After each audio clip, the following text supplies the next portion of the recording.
हे सप्तर्षि अब रक्षा कर लो, रक्षा कर लो। सप्तर्षि रक्षा कर लो, रक्षा कर लो।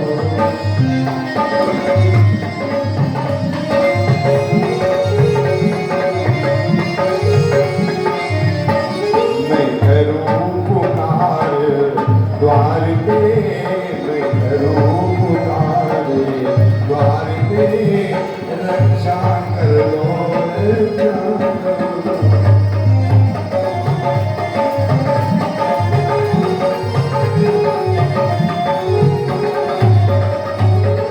बोले शंकर भगवान की जय हो। इतना घमासान युद्ध हुआ। अंत में भगवान कृष्ण कहेंगे बाबा तुम हट जाओ, सामने से क्यों युद्ध कर रहे हो, मुझे युद्ध करने दो। उषा अनिरुद्ध देख रहे हैं। उषा अनिरुद्ध ने पार्वती मैया को याद किया। पार्वती मैया चल करके आई और कहने लगी भोले बाबा आप ही ने तो कहा था, बाणासुर को श्राप दिया था, ये बाणासुर मैं तुम्हें श्राप देता हूं तो मेरा भक्त होकर के मुझे युद्ध करने के लिए लगा रहा है। क्योंकि जिस समय भोले बाबा की तपस्या की थी बाणासुर ने, तो बाणासुर के सामने भोले बाबा प्रकट हुए। तो इसने कहा था बाबा मेरे हाथों में खुजली मच रही है।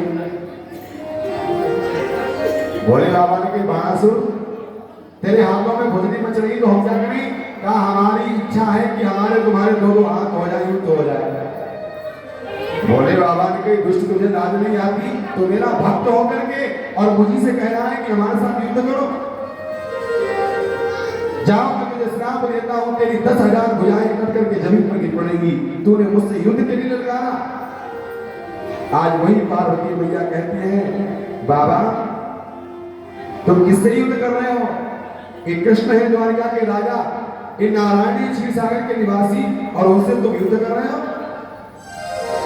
और तुम्ही तो श्राप दिया था बाणासुर को कि तेरी 10,000 भुजाएं पृथ्वी पर कट करके गिर पड़ेंगी।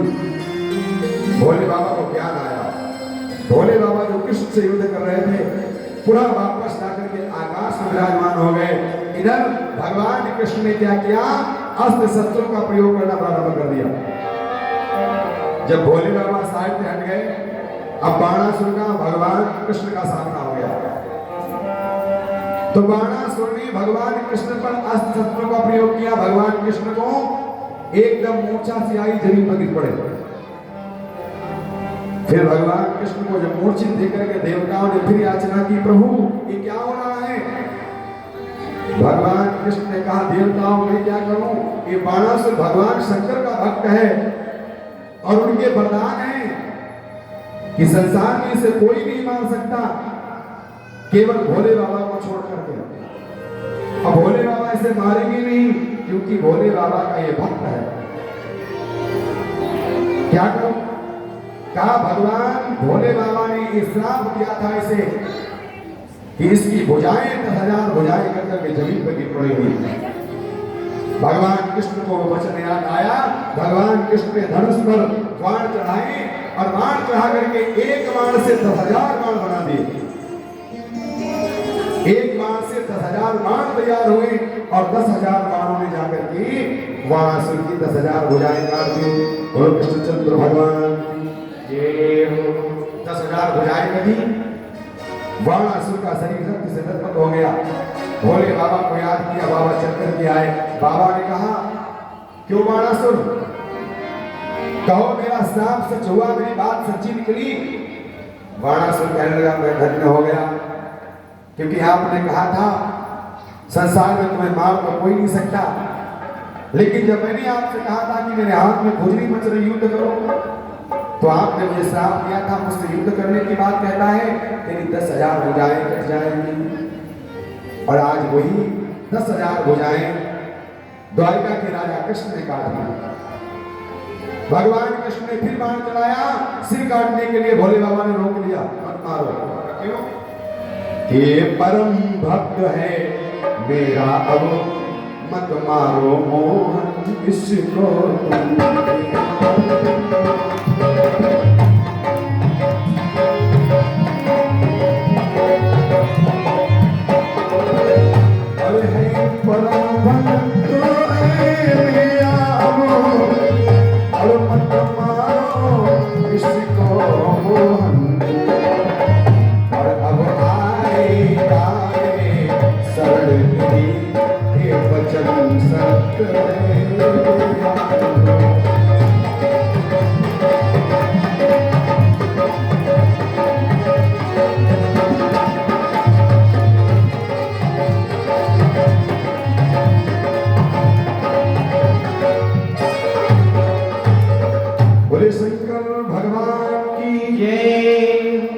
उसी समय भगवान कृष्ण को भोले बाबा ने समझाया और समझा करके कहा, तभी बाणासुर शांत हो गया और शांत होकर के अब भुजाएं तो कट गई, केवल शरीर है तो ऐसे ही बंधन कर रहा है भगवान का, भोले बाबा का, भगवान कृष्ण का याचना करता है और कहता है कि प्रभु आज मैं धन्य हो गया क्योंकि मेरी भुजाएं काटी नहीं जाती, ये मेरी मूर्खता के कारण ही भुजाएं काटी गई।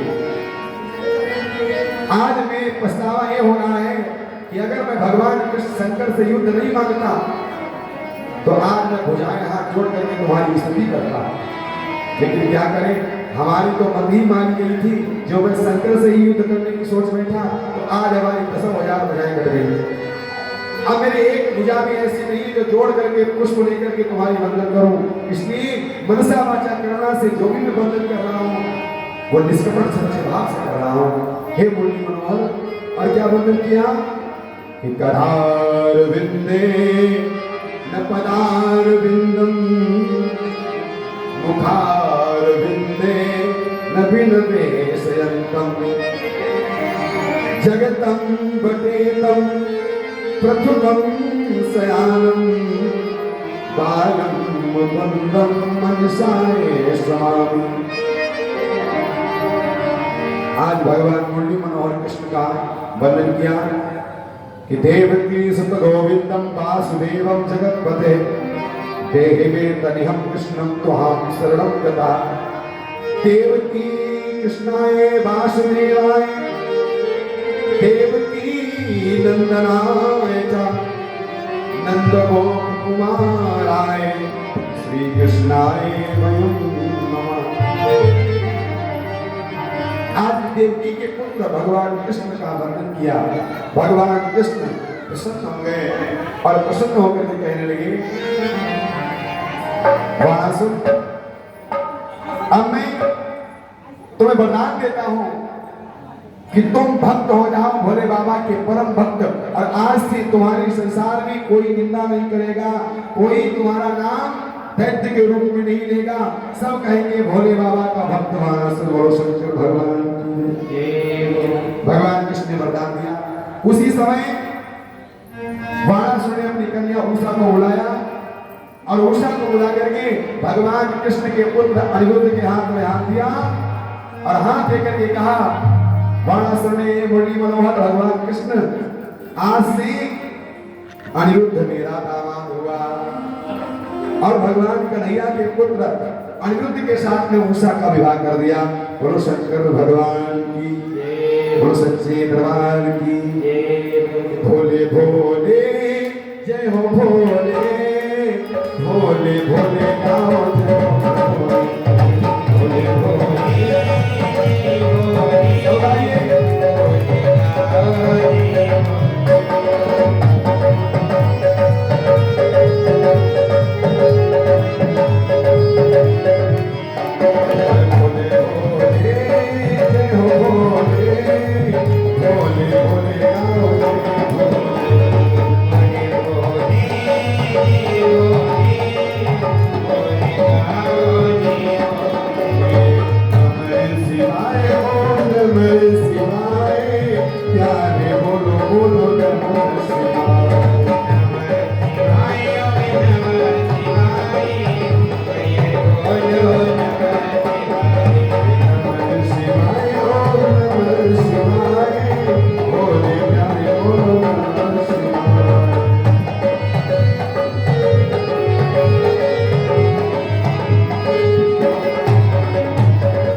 बोले शंकर भगवान की, और पार्वती मैया की, और नारायण भगवान की। परीक्षित जी बताओ का विवाह भगवान कन्हैया के पुत्र अनिरुद्ध और बाणासुर की कन्या उषा के साथ विवाह हुआ। और ये उषा मालूम कौन है? ये वही है जो भोलेनाथ ने कामदेव को जला करके जब भस्म किया था तो कहा था, वरदान दिया था कि कृष्ण तनय होइए पुत्र तोरा वचन अन्यथा हो ने बोला। आज वही भगवान कृष्ण के पुत्र बन करके आए और रति से मिलन हुआ। बोलो शंकर भगवान की। इधर तो एक कथा हुई।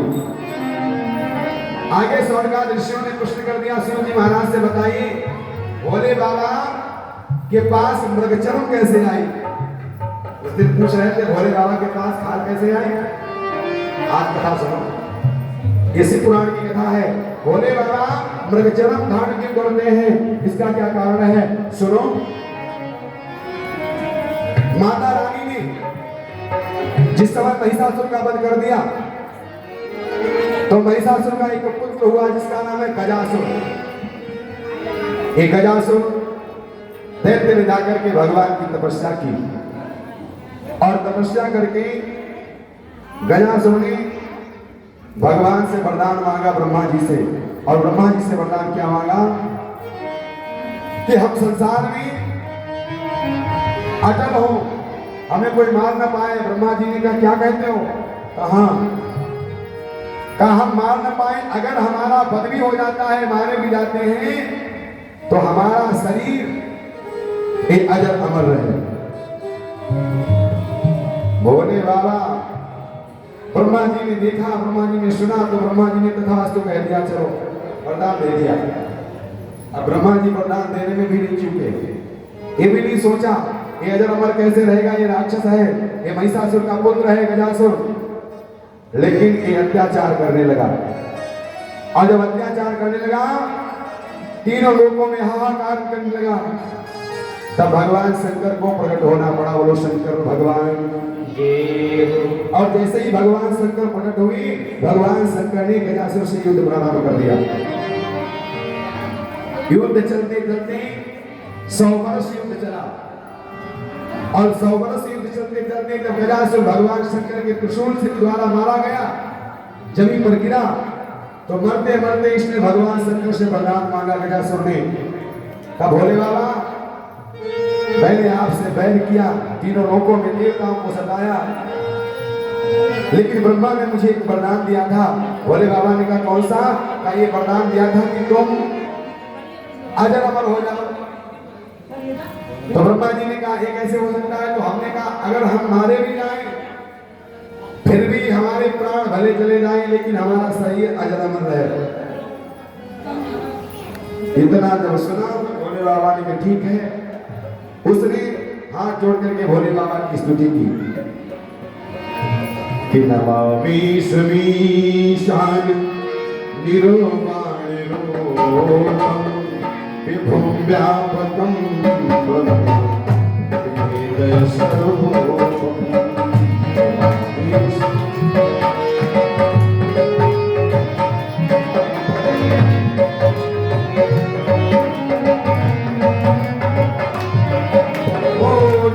निर्गुणं कल्पं निरीहं निजं निर्गुणं कल्पं निरीहं चिदाकाशमाकाशवासं भजेऽहं निराकार्यं मूलं तुरीयं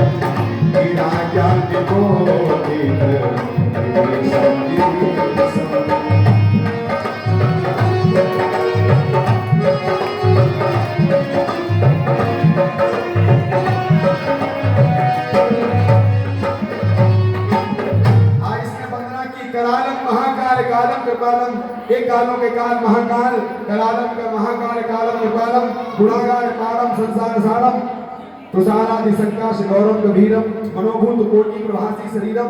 हे प्रभु आपका प्रभा कांति के समान शरीर है, आप पर्वतों पर विराजमान करते हैं, निराकार ओंकार, आपको मैं नमस्कार करता हूँ।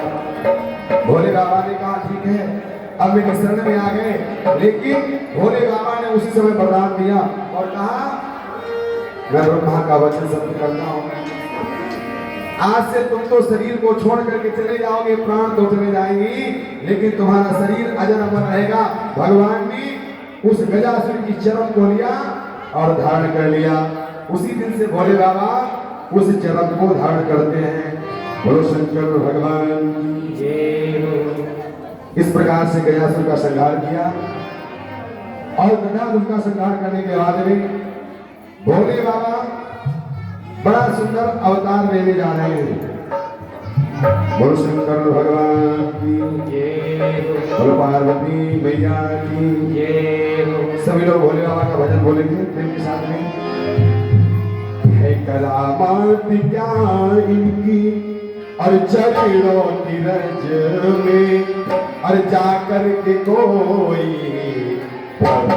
से पूछे चरणों की रज में, जाकर के कोई गौरी से पूछे।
आज इस प्रकार से भगवान शंकर ने इधर गजासुर का संहार किया, वृक्षचरण को धारण किया।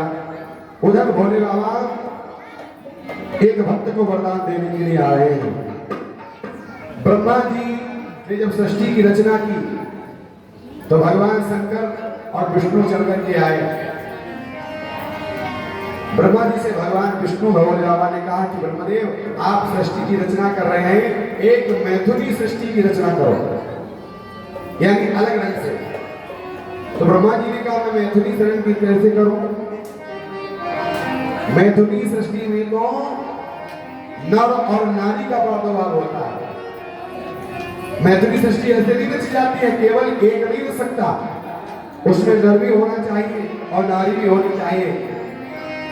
तो भगवान कृष्ण ने कहा ठीक है, मैं दो रूपों में अवतार लूंगा उस मैथुनी सृष्टि में, नर और नारी के रूप में।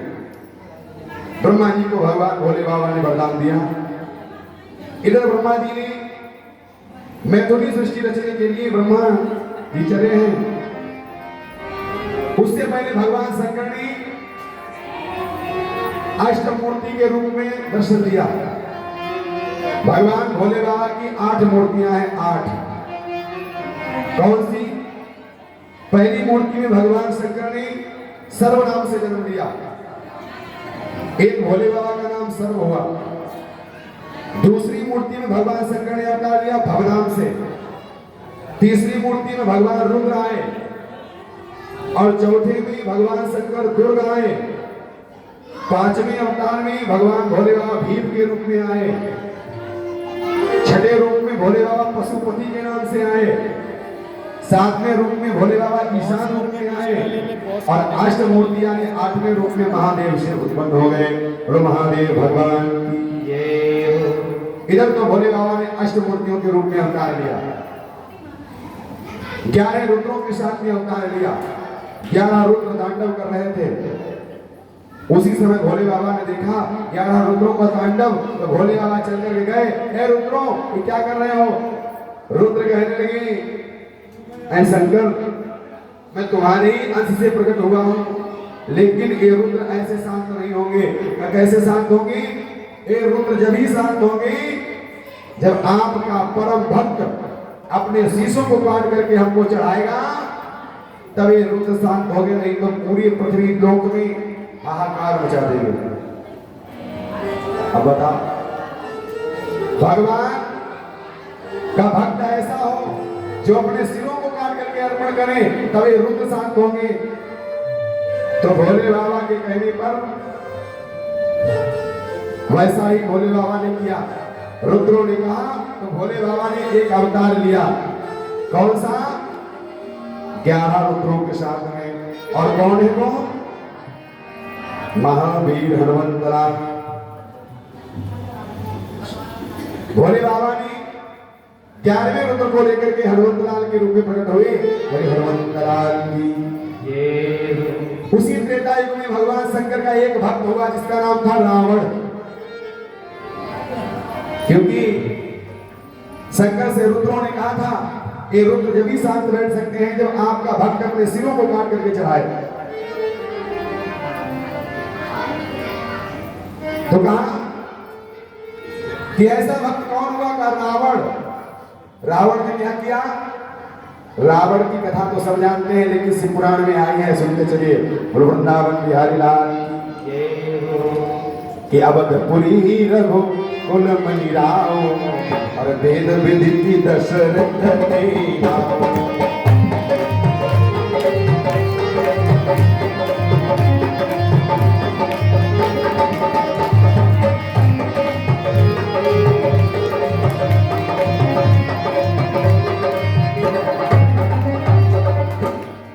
भक्त की याद आ गई। कल हम बरामदे में नीचे बैठे हुए थे, तो एक यही के भक्त आए, कहा लगे पंडित जी बात का कथा तुम्हारी बहुत अच्छी है, लेकिन तुम चुटकुला नहीं सुनाओ। हमने कहा देखो कन्नौज में मैं कथा कर रहा था, तो यही प्रश्न हमसे गद्दी पे आकर किया, पंडित जी आप चुटकुला नहीं सुनाते। तो हमने कहा देखो हमारा ढोलक बाजा बांध दो, जा रहे हैं, हम कथा ही सुनाएंगे, क्योंकि हमारे पास कथा ही इतनी है तो 1 महीने तक करें तभी पूर्ण नहीं कर सकते। और बीच में चिटकुला लगा के समय बर्बाद करें। अपना तुम काम खोकर के यहाँ आते हो, 100 रुपये लीटर डीजल चलता है, जनरेटर में किराया जाता है, और यहाँ की इधर की बातें बताएं, उससे कोई लाभ नहीं है। इसलिए कथा में मन लगाओ।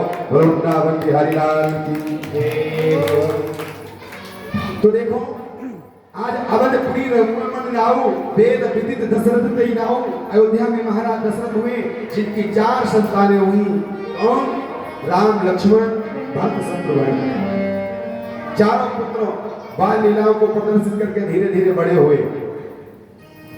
एक दिन विश्वामित्र यज्ञ कर रहे थे, यज्ञ को राक्षस पुर में ही होने देते थे। तो विश्वामित्र मांगने के लिए महाराज दशरथ के यहाँ आए और महाराज दशरथ से पुत्र मांगे। आपने राम लक्ष्मण को सौंप दो कि अनुजे समेत और देहु रघुनाथा अनुजे समेत।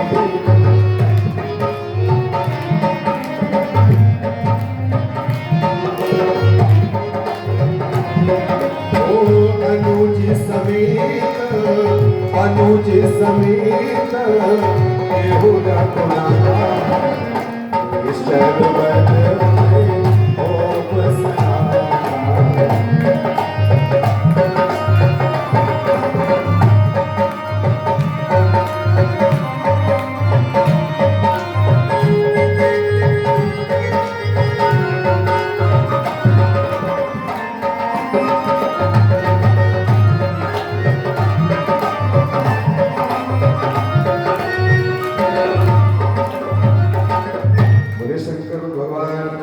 विश्वामित्र ने पुत्रों को मांगा, अनुज छोटे लक्ष्मण राम को सौंप दो। दशरथ जी चिंतित हो गए, क्या मांग रहे हो? चौथे पद पायो सुख जारी। जैसे तैसे चौथे पद में दोनों 4 पुत्रों को पाया और वो भी आप मांगने के लिए आए, मैं नहीं दे पाऊंगा। मांगो भूमि धेनु धन कोषा सर्वस्व देहु आज सहरोषा। भूमि मांग लो, धन मांग लो, गौ मांग लो, यहाँ तक कि हमारा सारा खजाना खाली कर दो, ले जाओ, लेकिन राम लक्ष्मण को मत मांगो, क्योंकि बड़े बड़े नाजों से पाला है, इसलिए मैं राम लक्ष्मण को नहीं दे सकता। विश्वामित्र को क्रोध आया, वशिष्ठ जी ने समझाया, तब वशिष्ठ बहुविध समझावा, प्रसन्न है नाश ना पावा। सौंप दो राम लक्ष्मण को। वशिष्ठ के कहने पर राम लक्ष्मण को सौंपा गया। मुनि विश्वामित्र लेकर के गए, इन्होंने अपना यज्ञ पूर्ण कराया, ताड़का का उद्धार कराया। ये सारी कथा श्रवण कराते हुए भगवान राम मिथिला नगरी में प्रवेश करते हैं। और मिथिला नगरी में जाकर के भगवान राम ने क्या किया, जो जनक ने प्रण किया था उस धनुष को तोड़ा है। भगवान राम ने धनुष उठाया कि लेत चढ़ावत और थई जत गाढ़े, और काहुन लखा देखी सब ठाणे।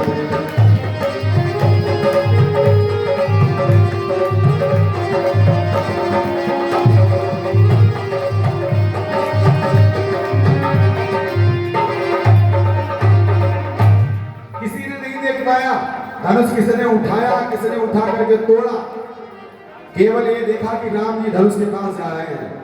लेत चढ़ावत खईचत गाढ़े, और काहुन लखा देखी सब ठाणे। सब खड़े खड़े देखते रह गए, लेकिन यही नहीं पता चला धनुष टूटा तो टूटा कैसे। देखा तो क्या देखा कि तेई चन मथ राम धनु तोड़ा, तेई चन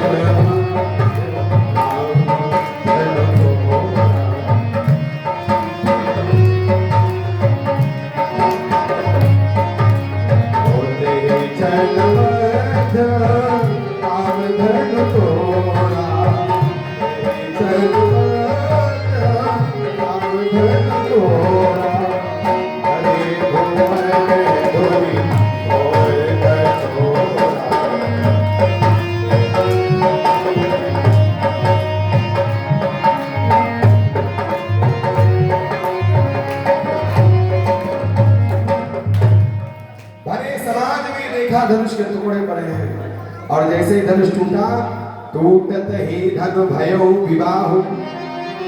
धनुष टूटा, रामचरितमानस में चौपाई है, भगवान राम का धनुष टूटते ही विवाह हो गया। बात को तो लोक रीति निभाई कि राम तो पहले से जनकपुरी में थे, दूल्हा बन करके कौन गया, भरत मोर बांध करके गए।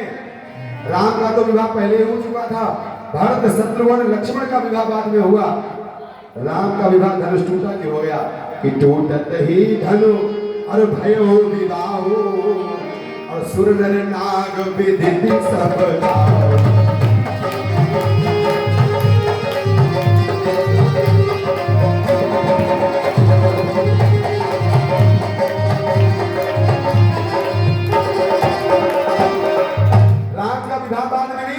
राम का तो विवाह तुरंत ही हो गया सीता के साथ में, क्योंकि सीता ने माला डाली, धनुष टूटते ही राम ने जानकी को माला पहनाई, जानकी ने राम को पहनाई, पुष्पों की वर्षा हो गई, देवताओं का आशीर्वाद मिल गया, विवाह हो गया। और सीताराम जी महाराज की बाद में तो केवल 3 भाइयों का विवाह हुआ, भरत, शत्रुघ्न और लक्ष्मण का।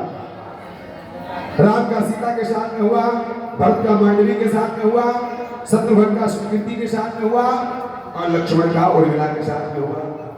और देखो जोड़ी, राम में कितने अक्षर हैं, 2, सीता में कितने अक्षर हैं, 2, भरत में कितने अक्षर हैं, 3, मांडवी में कितने अक्षर हैं, 3। यानी जितने अक्षर नाम में है उतने पति के नाम में अक्षर। यही तो योग है। यहाँ से हमें शिक्षा मिलती है, जब भी हम अपनी कन्या का विवाह करने जाएं तो ये रास कुंडली की मिलाई जाती है, इसलिए मिलाई जाती है कि जीवन पर्यंत कभी जीवन में भविष्य में कोई ऐसी घटना ना हो जिससे हमारी कन्या को जीवन में दुख देखने को प्राप्त हो। गुरु शंकर भगवान की जय हो। लेकिन आजकल सिटियों में मालूम क्या है, मैरिज लान खाली होना चाहिए, पंडित पत्रा मोड़ हो अथवा ना हो। एक लोग शाहजहांपुर के हमारे पास गए, कहने लगे पंडित जी इस तारीख पर मैरिज लान खाली नहीं है, ऐसा करो आप दूसरे दिन जो है मुहूर्त निकाल दो, हम विवाह करते हैं, क्योंकि दूसरे दिन जो है कम पैसा मिल रहा है। तो हमने कहा तो विवाह करोगे कि मैरिज लाइन ढूंढ रहे हो? तो क्या करें, मिल नहीं रहा कोई। तो हमने कहा मुहूर्त तो मैरिज लाइन का क्या मतलब भाई, कल तो नहीं मुहूर्त है। तो कहा लगे कोई बात नहीं, दूसरा पंडित देख लेंगे, मैं चले जाओ भैया दूसरा देख लो, हम जल्द काम नहीं करते हैं। बोलो नारायण भगवान की जय। तो आजकल लोग मुहूर्त नहीं देखते हैं, केवल अपना फायदा ढूंढते हैं। याद रखना कि जीवन भर का संयोग होता है, इसमें जोड़ी भी थोड़ी सी भी अगर भूल हो गई तो पूरे जीवन बसाना पड़ता है। बोलो शंकर भगवान की। आज बड़ी सुंदर जोड़ी है, चारों बहुएं महाराज दशरथ लेकर के अयोध्या में आए। महाराज दशरथ ने बड़ी सुंदर शिक्षा दी है तीनों रानियों के लिए कि बधूल रिकिनी पर घर आई, राखों में न पलक की छाई।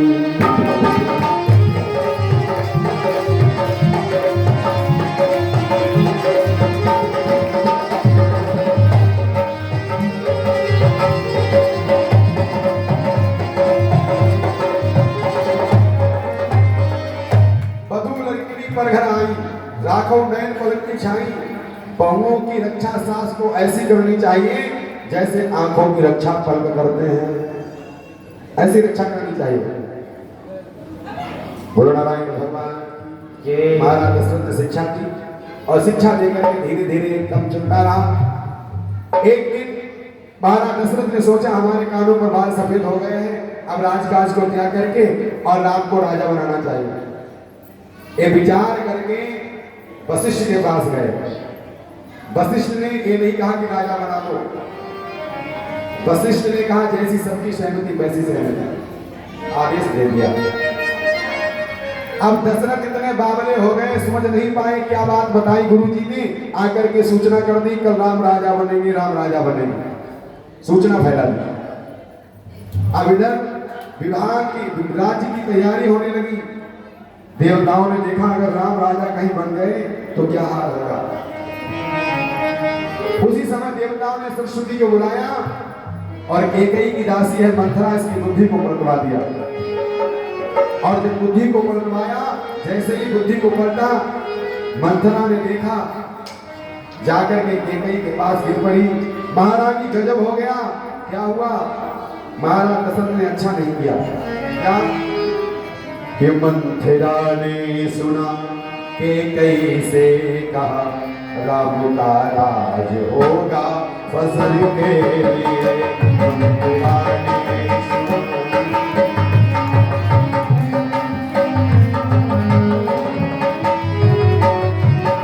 मंथरा ने सुना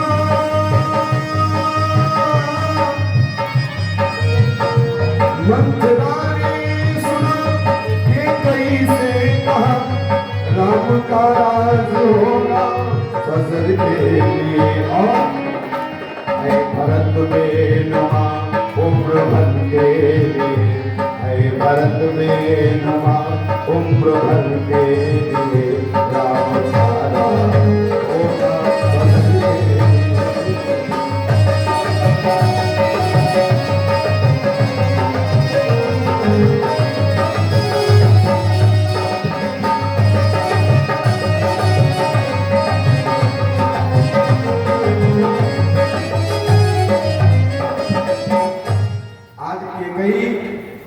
को भरमा दिया मंथरा ने, राम राजा बनेंगे। मंथरा के वचन को सुनकर के कैकेयी कुपित हो गई। महाराज दशरथ इतना कपट कर रहे हैं। उसी समय कैकेयी को भवन में गई। महाराज दशरथ आए, कैकेयी से पूछा कैकेयी क्या कारण है? तो कैकेयी ने कहा मेरे दो वरदान तुम पर उधार है, दे दो। महाराज दशरथ ने कहा दे दो, मैंने तो पहले का वरदान मांग लो। तो कहा ऐसे नहीं, पहले त्रिवाचा करो। त्रिवाचा भरवा लिया, फिर वरदान मांगे। और क्या मांगा? पहला वरदान, सुनो प्राण प्रिय भावत जी का, देहो एक बर धरते टीका। सुनो प्राण प्रिय, ऐ प्रिय, पहला मेरा वरदान है, सुनो प्राण प्रिय भावत जी का, देहो एक बर धरते टीका। पहला वरदान, भरत को राजगद्दी दे दो। दूसरा वरदान, तापस वेश विशेष उदासी, 14 वर्ष राम वनवासी, 14 वर्षों के लिए राम को वनवास दे दो। इतना सुना, महाराज दशरथ पछाड़ खा करके गिर पड़े।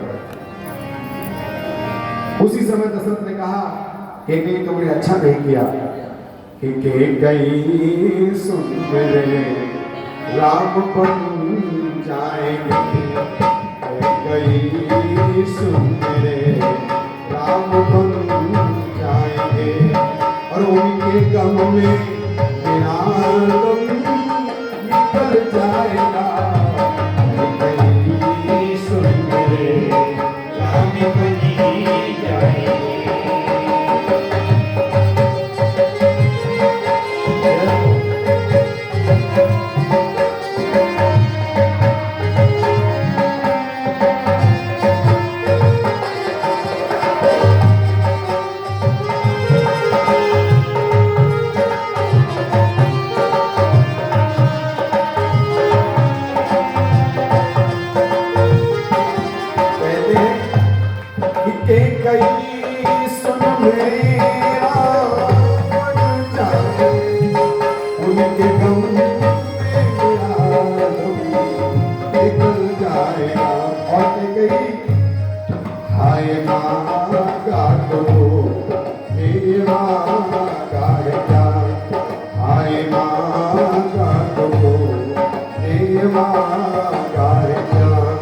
उनके गम में मेरा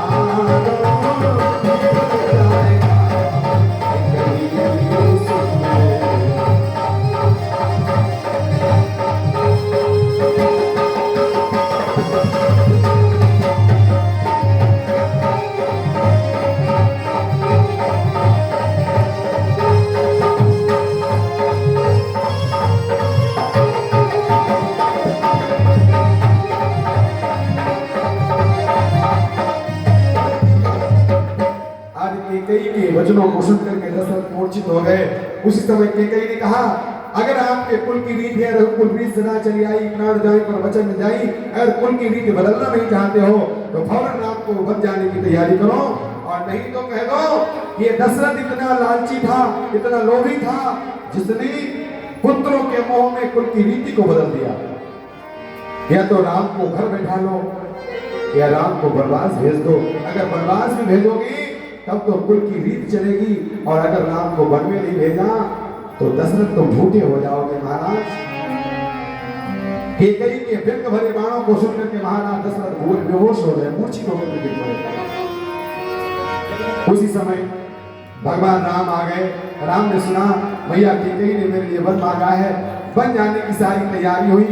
सुमंत के द्वारा आज भगवान राम, लक्ष्मण, सीता तीनों प्राणी वन चले गए। पूरी अयोध्या पछाड़ खाती रही। प्रथम दिन भगवान राम ने तमसा नदी पर विश्राम किया। अब विश्राम करके भगवान राम वहां से चलते हुए गंगा पार होकर के केवट को दर्शन देकर के भगवान राम चित्रकूट से निकलते हुए और पंचवटी में जाकर के वास करते हैं। गुरु नारायण भगवान पंचवटी में वही भगवान शंकर का भक्त रावण का भेष यानी बाबा का भेष बना करके आया है। यही भगवान शंकर का परम भक्त है, जिसका नाम है रावण। लंकाधीश रावण बाबा का भेष बना करके आया। इसने मारीच को कपटी मृग बना दिया। ये सोने का मृग बन करके कुटिया के सामने से गुजरने लगा। सीता मैया ने देखा, भगवान राम से कहा, प्रभु मुझे प्रचर बना करके दे दो, इससे मैं कुटिया का श्रृंगार करूंगी। भगवान राम ने कहा, नहीं सीता, सोने के मृग नहीं होते हैं, नहीं होते हैं सीते और सोने के हिरण नहीं होते हैं सीते। और कहा मान लो मेरा, कहा मान लो मेरा, सच कहते हैं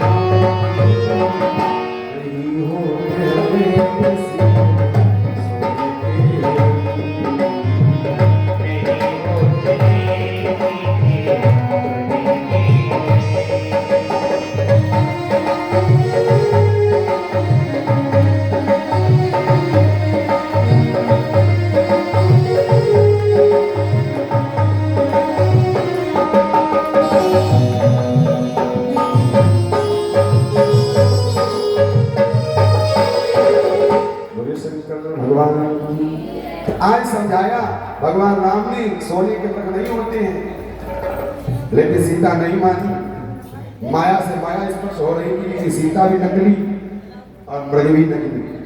और रामचरितमानस में जो अरण्य कांड है ना, ये अरण्य कांड का नाम ही नकली है। आप कहोगे क्यों? इसमें जितने भी काम हुए सब नकली, डुप्लीकेट। शुरुआत देखें, भगवान राम जिस समय बैठे थे फटकशिला पर, एक बार चुन कुसुम सुहाए, भगवान राम जो आभूषण बना रहे थे, जो सीता सोने के आभूषण पहनने वाली, राजा के पुत्र फूलों के आभूषण बना रहे हैं। एक बार चुन कुसुम सुहाए, यानी फूलों के आभूषण बना रहे, नकली आभूषण, और नकली सीता को पहना रहे हैं। दो नकल हो गई। तीसरी नकल, नारद का, इंद्र का पुत्र जो जयंत है, एक कौवा बन करके आया, एक नकली बन करके आया। इसने सीता के चरण में चोंच मारी, भगवान राम ने तिनका उठाया और जैसे ही फेंका इसकी एक आंख फोड़ दी। तो ये भी नकली काम हुआ। और उसने जो पंचवटी में मृगाया है, ये भी नकली। जिस समय 14,000 राक्षस युद्ध करने भगवान राम से आए, खरदूषण के साथ में, जब सूर्पणखा की नाक कट गई तो ये भी नकली, सूर्पणखा भेष बना करके आई, ये भी नकली, असली भेष में नहीं आई। तो उस कांड में कोई भी असली काम नहीं हुआ, सभी डुप्लीकेट हुए, इसलिए इसका नाम रख दिया अरण्य कांड। और नारायण भगवान।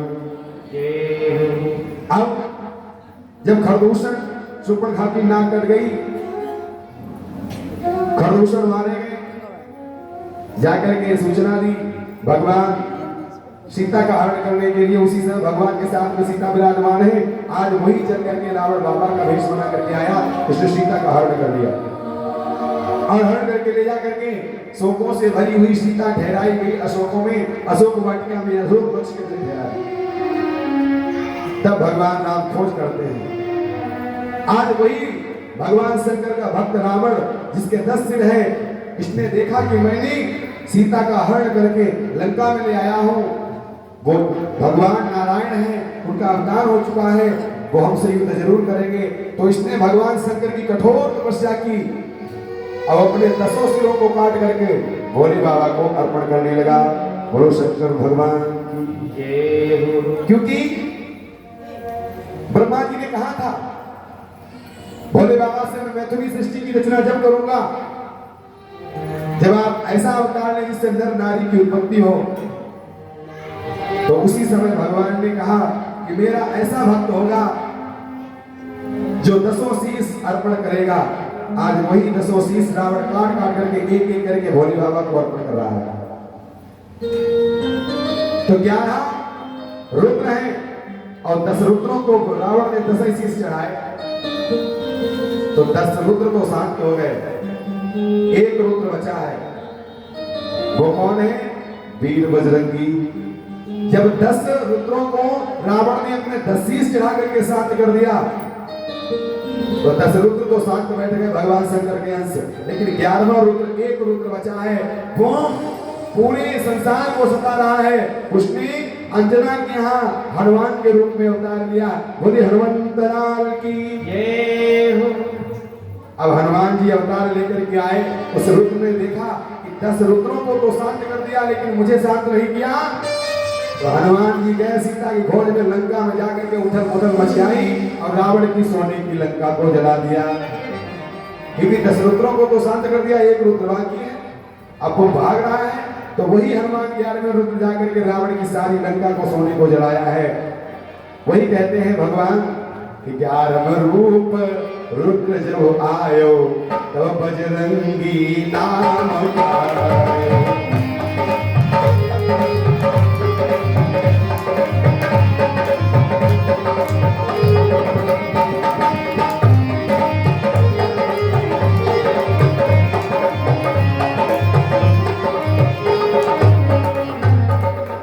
शंकर भगवान। तो वही 11 रुद्र एक एक करके अवतार लेते रहे, और 11वां रुद्र जब बचा तो हनुमान के रूप में अवतार हुआ। भगवान शंकर कहते हैं ब्रह्मा इस प्रकार मेरे 11 रुद्र अवतार लेकर के भक्तों की रक्षा करते हैं। बोलो सच्चे दरबार की। अष्टमूर्ति 11 रुद्र की कथा सुनाई। अब भगवान कहते हैं मुझे नर नारी की सृष्टि की रचना करनी है। तो ब्रह्मा जी ने जब तपस्या करके सृष्टि की रचना को प्रारंभ किया तो भगवान ने एक अवतार लिया और वो क्या, आधे रूप में नर बन गए, आधे रूप में नारी बन गए। मैया पार्वती के साथ में अर्धनारी स्वरूप में अवतार ले लिया।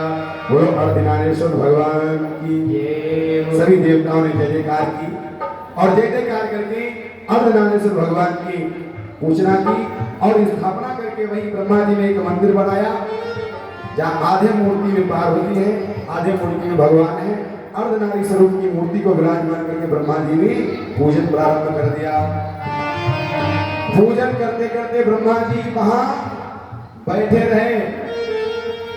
10,000 वर्ष बीत गए, ब्रह्मा जी वहां से उठ करके नहीं आए, उसी मंदिर में लगन लगाए बैठे। भोले बाबा बैठे बैठे देख रहे थे। भोले बाबा ने कहा ब्रह्मा जी, मैंने तुम्हें नर नारी उत्पन्न करने की सृष्टि के लिए आदेश दिया था। ये नहीं था, कहा था कि मैं अवतार लूं नर नारी के रूप में, तुम वहीं बैठे रहो। 10,000 वर्ष हो गए, नर नारी की उत्पत्ति करो। तब ब्रह्मा जी माथे को ठोका, भगवान से कहा मैं भूल गया था, मैं आपके नाम का दीवाना हो गया, जो आपका स्वरूप आंखों से हटता ही नहीं है। ब्रह्मा जी उस मंदिर से निकले और निकल करके नर नारी की उत्पन्नता करनी प्रारंभ कर दी।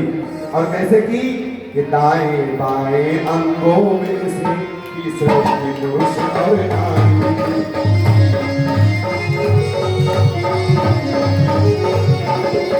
दाएं बाएं अंगों में से सृष्टि पुरुष और नारी।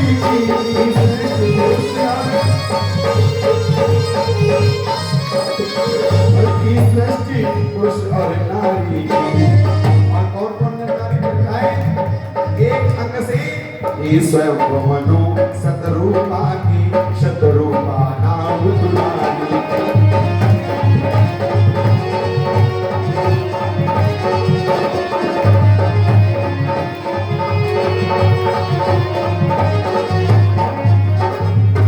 अब ब्रह्मा जी को जब आदेश मिला तो ब्रह्मा जी ने सृष्टि की रचना करने का आरंभ कर दी। स्त्री के उल्टे हाथ में कलावा क्यों बांधा जाता है मालूम? ब्रह्मा जी के उल्टे हाथ से नारियों का प्रादुर्भाव हो गया और सीधे हाथ से पुरुषों का प्रादुर्भाव हो गया। यानी सीधे हाथ से स्वयं मनु उत्पन्न हुए और उल्टे हाथ से पार्वती स्वरूप जो नारी है वो प्रकट हुई। इसीलिए आज भी स्त्रियां जब पूजा पाठ में रक्षा सूत्र कलावा बनवाती है तो उल्टे हाथ में बनवाती है। क्यों? ये नारी का प्रादुर्भाव ही ब्रह्मा जी ने उल्टे हाथ से किया है। बोलो शंकर भगवान की। तो आज इस प्रकार से नर नारी की सृष्टि की रचना चलने लगी। धीरे धीरे चलती रही सृष्टि की रचना। चलते चलते सृष्टि की रचना कमल के पत्ते पर पहुंच हो गई।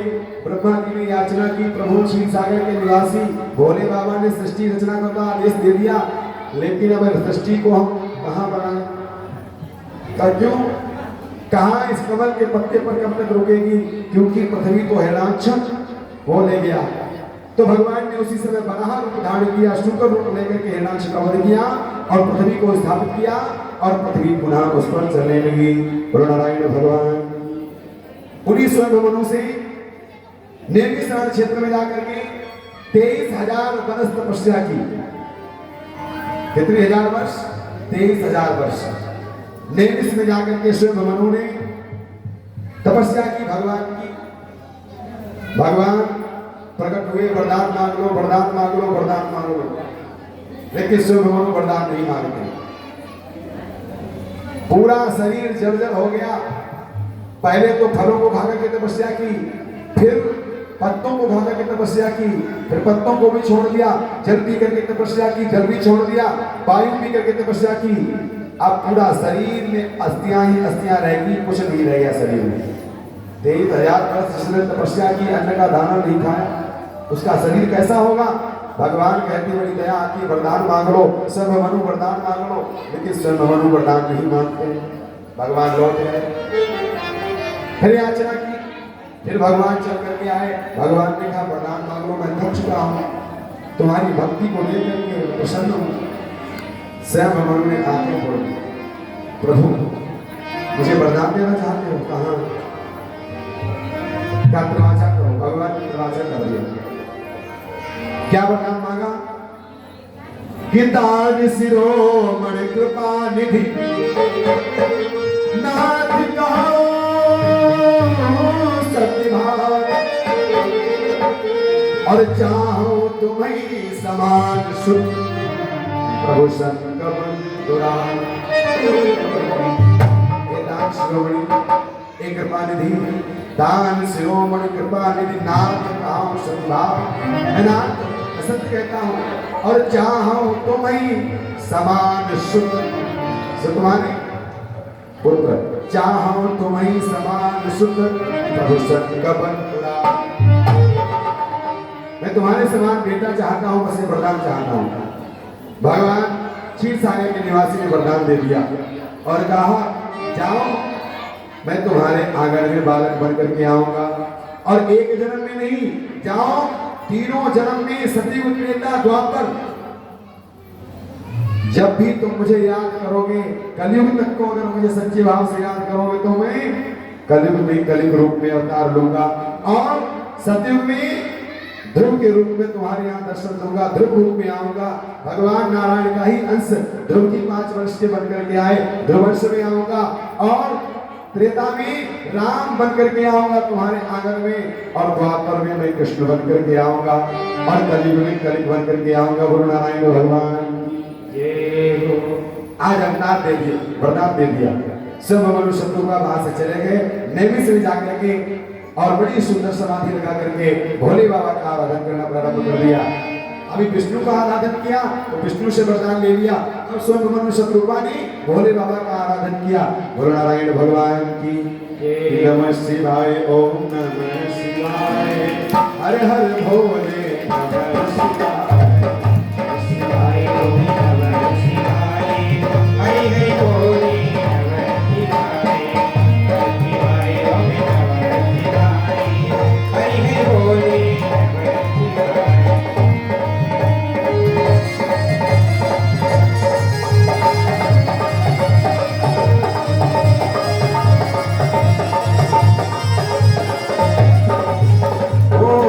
शिवाय। ओम नमः शिवाय, हर हर भोले नमः शिवाय, नमः शिवाय नमः शिवाय, हरि भोले नमः शिवाय, ओम नमः शिवाय, हर हर भोले नमः शिवाय, हरि भोले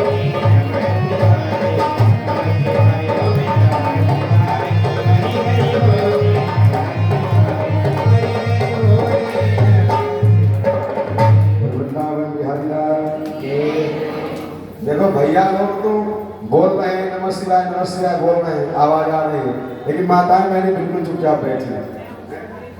नाम में और दान में कंजूसी नहीं करनी चाहिए। कलयुग कलिकाल में नाम भी जितना ले मिले लो और दान भी करने में कोई कंजूसी मत करो। ये मत कहना पंडित जी मुझे नहीं कह रहे हैं, ये मैं नहीं कहता हूँ। ब्राह्मण और गुरु का एक काम होता है कि अपने भक्तों के द्वारा अपनी के द्वारा जितना दान करवा मिले, जितना पुण्य करवा मिले उनके लिए अच्छा है। ये ब्राह्मण इसीलिए पूजा पाठ ये करते हैं कि तुमसे दान दक्षिणा लेकर के और वो तुमको आशीर्वाद दे जिससे तुम्हारा जीवन सुलभ बन जाए। गुरु नारायण भगवान कंजूसी मत करो।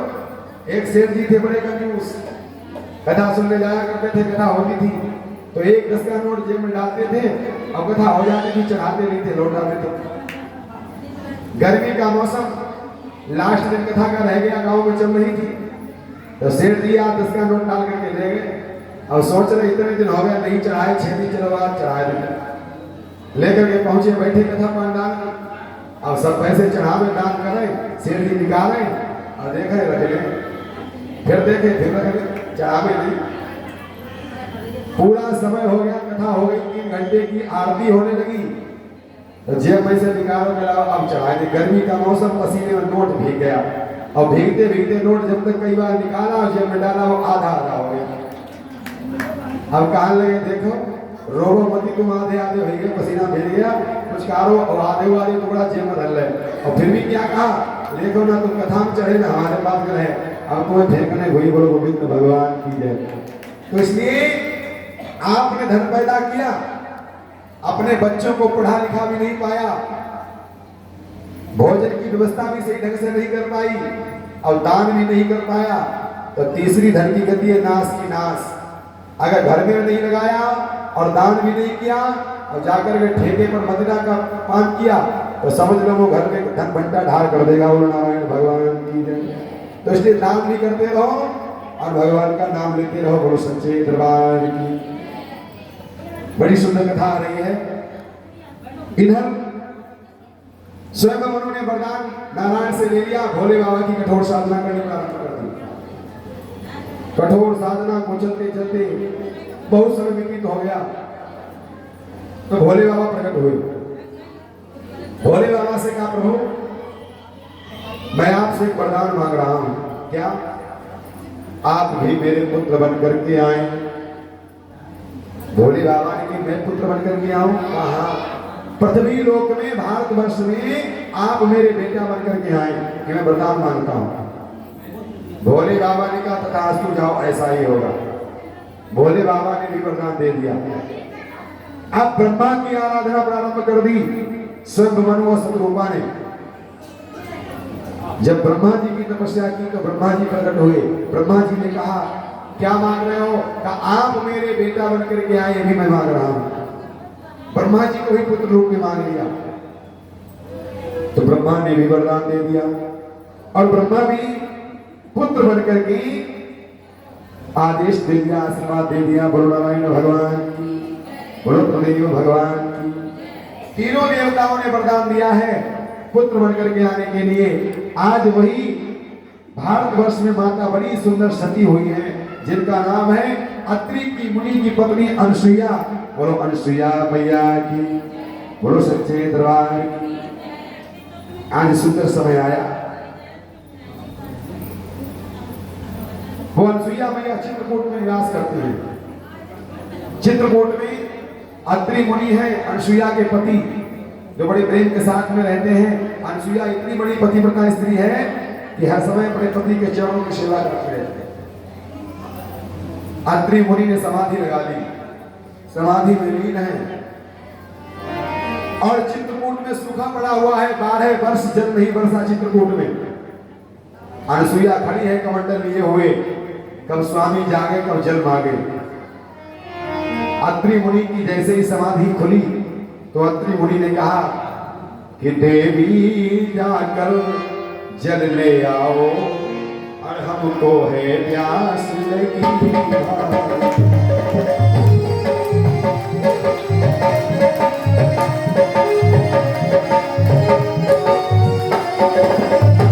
और जल्दी जाओ जल ले आओ और हमको है प्यास लगी। और देरी न करो जल्दी जाओ हमको है प्यास लगी।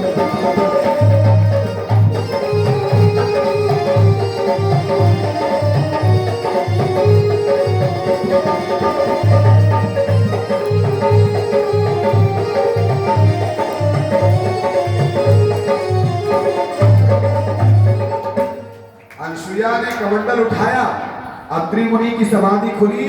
अनसुईया जल ले आओ। अनसुईया से जैसे ही कहा, अनसुईया चलती, स्वामी मैं अभी आ रही हूँ। देखो धन्य है उस पतिव्रता स्त्री के लिए जो जानती है 12 वर्ष से जल नहीं बरसा, चित्रकूट में रेत ही रेत है।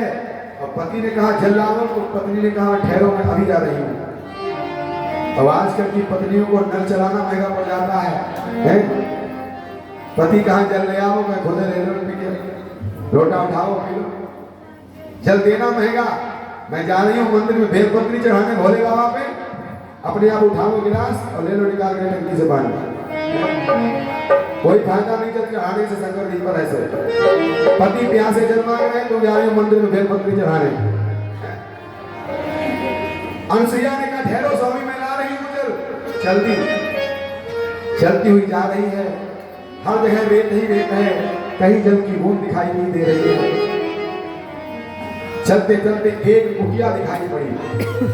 उस कुटिया के पास में पहुंची तो देखा एक कन्या बैठी है, हाथ में माला लिए हुए जाप कर रही है। अनसुईया ने उस कन्या से कहा, ऐ कन्या आंखें खोलो। उस कन्या ने आंखें खोली, कहा हमें थोड़ा जल दे दो, बरसों से प्यासे हमारे स्वामी जागे हैं, वो जल पीने के लिए मांग रहे हैं। वो कहने लगी कन्या नहीं नहीं, मेरे पास जल कहां से आया? अरे माता, 12 वर्ष से सूखा पड़ा हुआ है चित्रकूट में, और 12 वर्ष से जल की वृष्टि नहीं हुई, जल का बूंद नहीं, तो मैं आपको जल कहां से दूं? तो अनसुईया ने कहा तुम जीवित कैसे हो? कहा मैं भगवान के नाम के सहारे जी रही हूं। जब मुझे प्यास लगती है, भूख लगती है, तो आंखें बंद करके और जोर जोर से माला घुमाने लगती हूँ, और जब माला घुमाती हूँ तो परमात्मा मुझे शक्ति दे देता है, वो शक्ति के आश्रय को लेकर के मैं जीवित हूँ। अनसुईया वहां से कमंडल लेकर चल गई। अब चलते चलते बड़ी दूर निकल गई, रेत ही रेत है, जल नहीं है।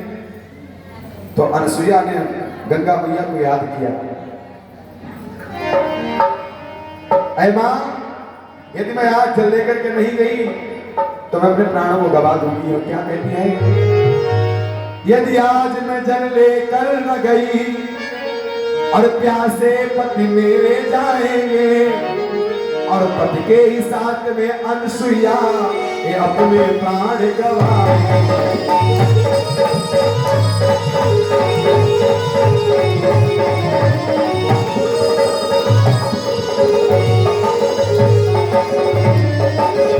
रखती हो लाज इस सती की, तो गंगे धारा तुम फूट पड़ो, बस यही है कहना ये मेरा, जल्दी से आकर दर्शन करो।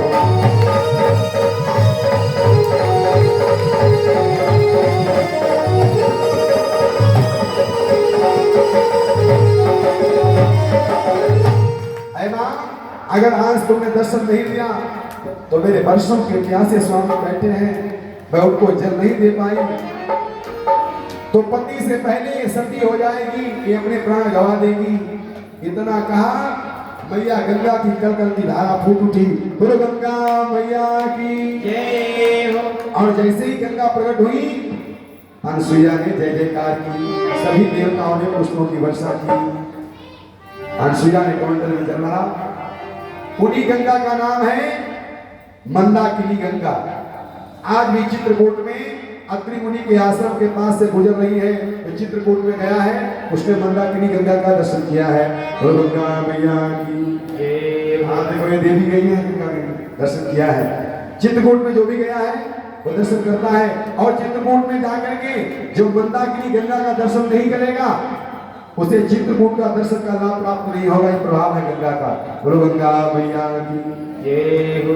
अनसुईया ने कमंडल में जल रहा और जल भर करके ला रही थी। रास्ते में जहां कुटिया पड़ी थी, कन्या भजन कर रही थी, अनसुईया ठहरी।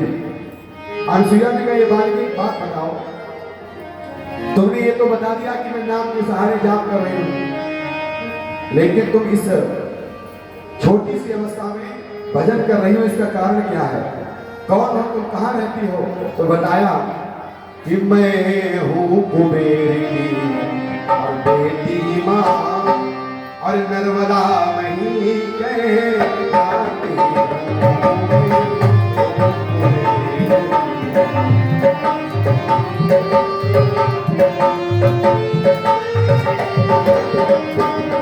मैं हूँ कुबेर की बेटी माँ, और नर्मदा मही कहलाती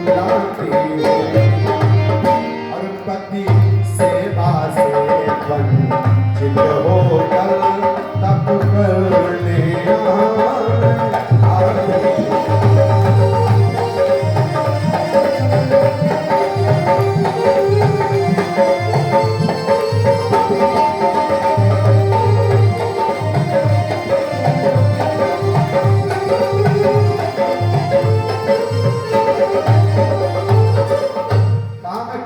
बेटी नर्मदा हूं, मैं पति की सेवा से वंचित होकर के आई हूं।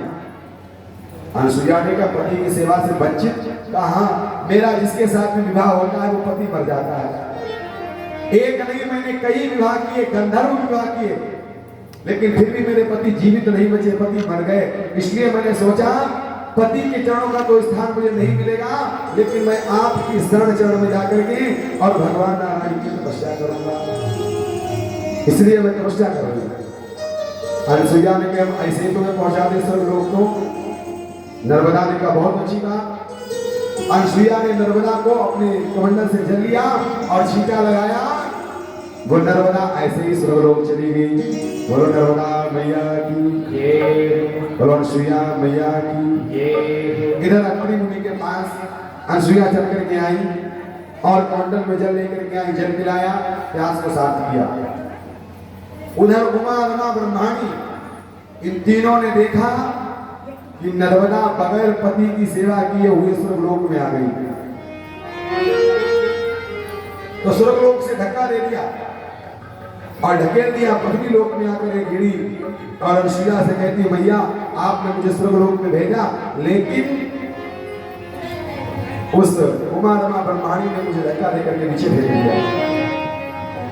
तो कहा अनसुईया ने जाओ एक माला दे रही हूं तुम्हें।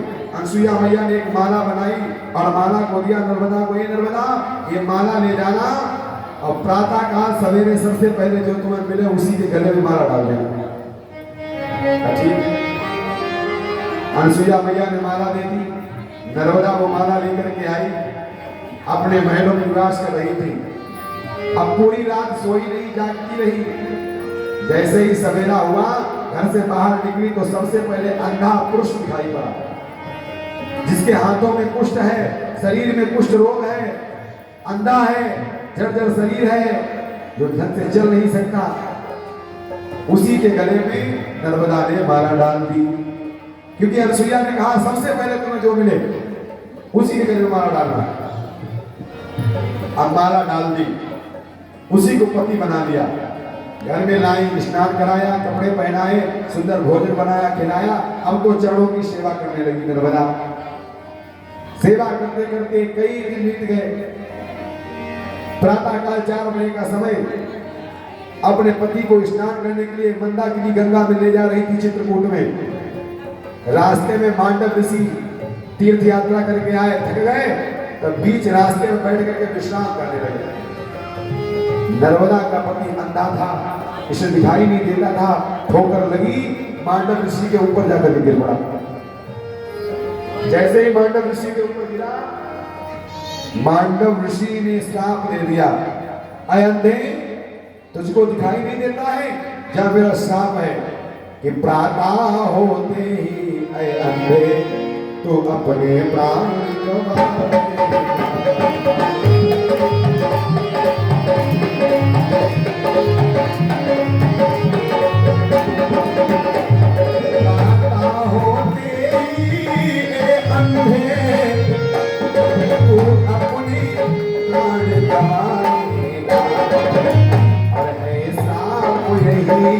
ऋषि बनना है, अब तू नहीं बचनेगा।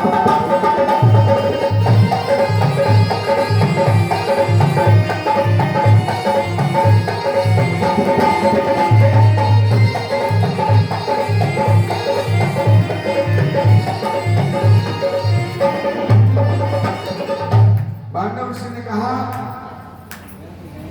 ए अंधे तुझे दिखाई नहीं देता, तूने आकर के मेरी निद्रा में बाधा डाली है। मैं विश्राम कर रहा था, थका हुआ आया, इतने तीर्थों पर गया, 4 धाम पर गया, मैं लौट करके आया, यहाँ विश्राम कर रहा था, तूने आकर के मेरे विश्राम में बाधा डाला। अंधा है, दिखाई नहीं देता, श्राप देता हूं, जैसे ही सूर्य निकलेगा तेरी मृत्यु हो जाएगी। अब इतना श्राप दे दिया नर्मदा के पति को। नर्मदा चरणों में गिर पड़ी मांडव ऋषि के। मांडव ऋषि ये क्या कर रहे हो? वर्षों के बाद तो मुझे पति की सेवा मिली और आप उसे छीन रहे हो। मांडव ऋषि ने कहा जो मुख से वचन निकल गया वो पुनः वापस नहीं होगा। जो मैंने कह दिया वो सत्य होकर के रहेगा, उसे तो कोई संसार में मिट नहीं सकता।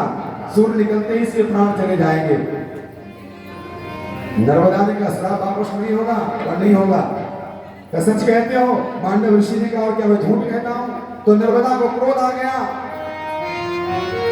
और कहा हे प्रभु मैंने जितने भी थोड़े समय में सेवा की है पति के चरणों की, वो निष्कपट स्वामी के चरणों की सेवा की है। उसमें कोई मैंने छल नहीं किया। अपने पति की जो भी सेवा की है, भले ही हमने 1 घंटा 30 मिनट जो भी सेवा की है, लेकिन सच्चे भाव से की। इसमें कोई दोष पेश नहीं है।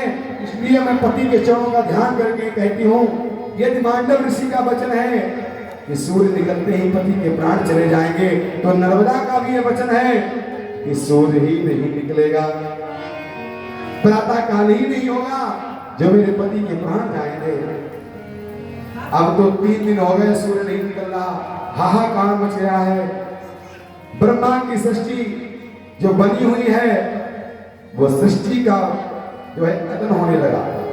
यानी जब ब्रह्मा ने बनाया है कि प्रातः काल सूर्य निकले, शाम को अस्त हो, और जब सूर्य एक जगह स्थान पर रहेगा तो कैसे काम चलेगा? सूर्य अस्त ही रहेगा। ब्रह्मा की सृष्टि का विधान बिगड़ जाएगा। तीनों देवों में, तीनों लोकों में हाहाकार मचा। देवताओं ने भगवान की स्तुति की, प्रभु को स्तुति की। जगदीश तुम ही जानो और जो माया तुम्हारी है, जगदीश तुम ही जानो जो माया जगदीश तुम ही जानो और जो माया तुम्हारी है, जगदीश तुम ही जानो जो माया तुम्हारी है। और ये तन भी तुम्हारा है, और ये तन भी तुम्हारा है, और ये काया तुम्हारा है, ये तन भी तुम्हारा है, ये काया तुम्हारा है, और ये तन भी तुम्हारा है, ये माया तुम्हारी है।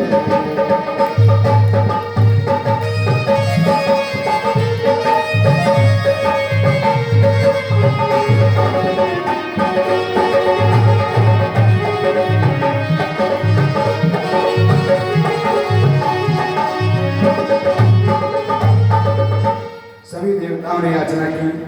उसी समय भगवान प्रकट हुए। भगवान ने कहा, क्यों देवगणों? इसलिए स्तुति की देवगणों ने कहा, प्रभु ब्रह्मा की मर्यादा, ब्रह्मा की सृष्टि की रचना, ये सब झूठी हुई जा रही है। तो क्यों? नर्मदा ने श्राप दे दिया, 3 दिन हो गए सूर्य नहीं निकला, और सूर्य नहीं निकलेगा तो ब्रह्मा की सृष्टि का क्या होगा? उसी समय देवताओं ने कहा कि अब क्या करें? भगवान ने कहा, तुम अनसुईया के पास जाओ। अनसुईया अगर चाहेगी तो सूर्य निकलेगा, अगर अनसुईया नहीं चाहे तो हम में भी शक्ति नहीं, हमारी जरूर क्षीर सागर के निवासी ब्रह्मा विष्णु महेश, इनमें भी शक्ति नहीं है जो एक सती के वचनों को फेर दे। क्योंकि सती में वो शक्ति है जो ब्रह्मा विष्णु महेश को झुकना पड़ता है सती के आगे। मैं भी नहीं कुछ कर सकता। सब देवताओं ने अनसुईया से याचना की, अय अनसुईया मां, तुम ही कुछ करो। तो अनसुईया चल करके गई, नर्मदा से कहा, नर्मदा सूर्य को निकालो। नर्मदा ने कहा, मां क्या कहती हो?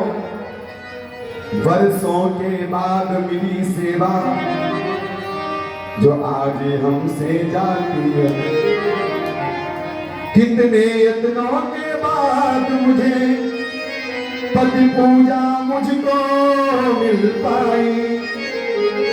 ऋषिवर का श्राप लगा है ये, मेरी सेवा जाती है। अनसुईया ने कहा, कोई बात नहीं, तुम सूर्य को वापस निकालो। अनसुईया का कहना हुआ। नर्मदा ने भास्कर भगवान की याचना की, भास्कर भगवान को याद किया, और भास्कर भगवान को जैसे याद किया, सूर्य भगवान प्रकट हो गए। बोलो सूर्य भगवान की। और जैसे ही सूर्य की किरणें पृथ्वी पर पड़ी, नर्मदा के पति के प्राण चले गए। और जैसे ही प्राण गए, नर्मदा विलाप करती हुई पति के शरीर पर गिर पड़ी, अपनी मांग का सिंदूर पोंछने को तैयार हुई। उसी समय अनसुईया को दया आ गई। अनसुईया आगे बढ़ी, अनसुईया ने कमंडल से जल लिया और कहा, हे प्रभु, अपने पति के चरणों की मैंने सेवा की है, अत्रि मुनि के, मैं कुछ नहीं मांगती, नर्मदा का पति जीवित हो जाए। जल लिया और अमृत करके जैसे ही छींटा लगाया, नर्मदा का पति जीवित हो गया। बोलो सच्चे दरबार की जय। जो कुष्ठ रोगी था, जो अंधा था, आज अनसुईया की शक्ति के द्वारा सुंदर स्वरूपवान होकर के और खड़ा हो गया। सभी देवताओं ने जय जयकार की, पुष्पों की वर्षा हुई, तीनों लोकों में अनसुईया की जय जयकार होने लगी। जय बोलो माता अनसुईया की, जय बोलो, जय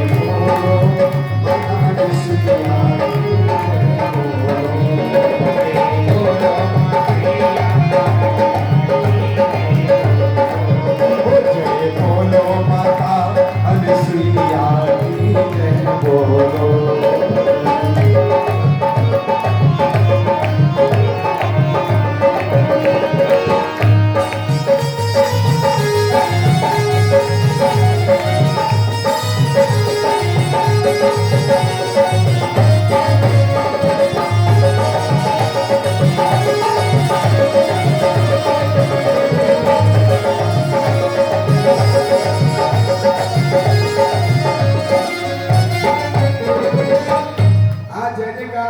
तीनों लोकों में अनसुईया की जय हो, अनसुईया की जय हो। तीनों लोकों में जय जयकार हो रही है अनसुईया। पूरे भारतवर्ष में जय जयकार है तीनों लोकों में। अब तो नारद जी बीड़ा बजाते हुए गए और उमा रमा ब्रह्माणी से कहने लगे, अनसुईया की जय हो, अनसुईया की जय हो।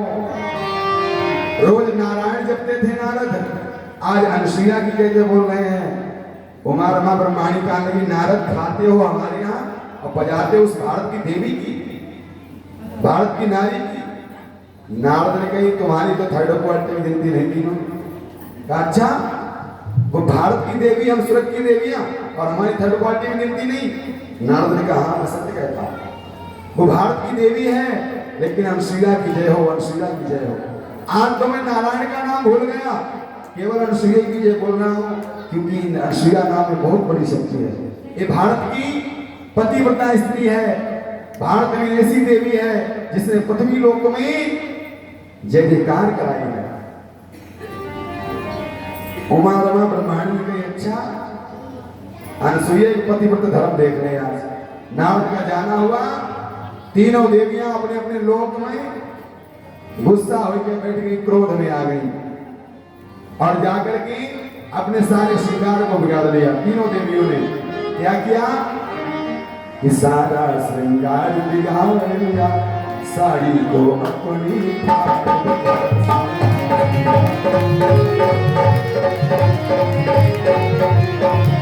सारा श्रृंगार बिगाड़ लिया और साड़ी को अपनी लिया और माथे पे मेहंदी काल लगा, सारा श्रृंगार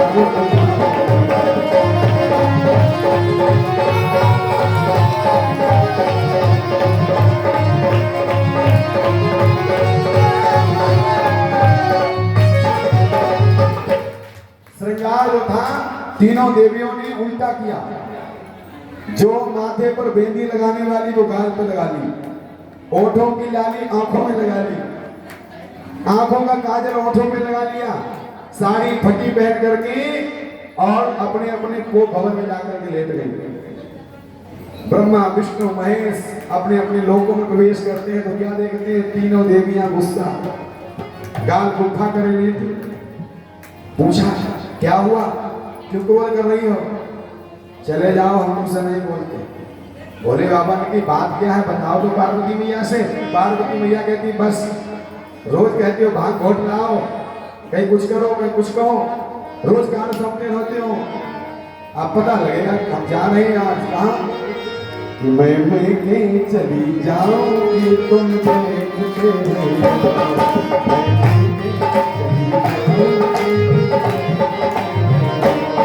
और घोटे भाग तुम्हारी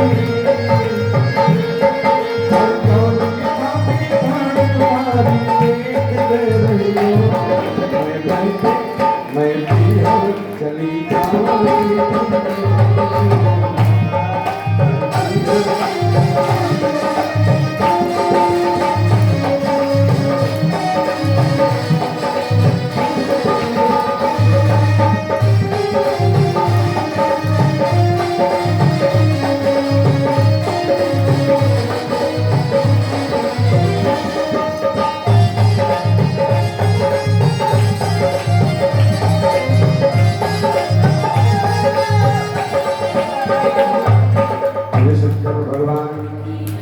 धमकियां दे रही हैं तीनों देवियां अपने अपने पतियों को।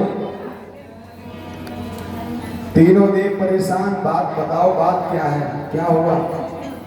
कहा हमारी थर्ड क्वालिटी में गिनती नारद बता करके चले गए, सतियों में मेरी गिनती थर्ड क्वालिटी की, सेकंड में नहीं रही। दशरथ की देवियां हो और भारत की देवी उसकी फर्स्ट क्वालिटी में गिनती है, इसलिए उसकी फर्स्ट क्वालिटी की जो गिनती है ना वो जीरो पे कर दो जाकर के, जीरो पे।